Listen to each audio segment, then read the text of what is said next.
really solid news also out of Dubai. Minister Bartlett and the team met with Emirates, with senior executive of Emirates, and they reconfirmed the code-share direct flight services that they have with Condor out of Germany. So in essence, you'll be able to fly from Montego Bay to Frankfurt, then on to Dubai, and back on one single ticket.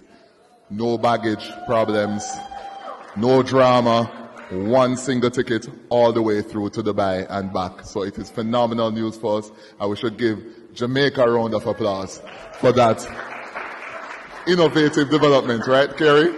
So we're happy about that, and we're happy that Emirates has reconfirmed that officially in writing, that yes, this is the case, and they're also committed to, and they are actually actively promoting Jamaica to their customer base through the Emirates holiday packages. So that's a huge deal for Jamaica, because we've really been doing a lot of work in the Arabian space, the Gulf countries, certainly post-COVID, as a means of broadening our horizons and broadening where we can get our visitors from and so on. So it's really good news, and the hope is that eventually, one day, we will get non-stop Emirates services to Jamaica. So that's great news.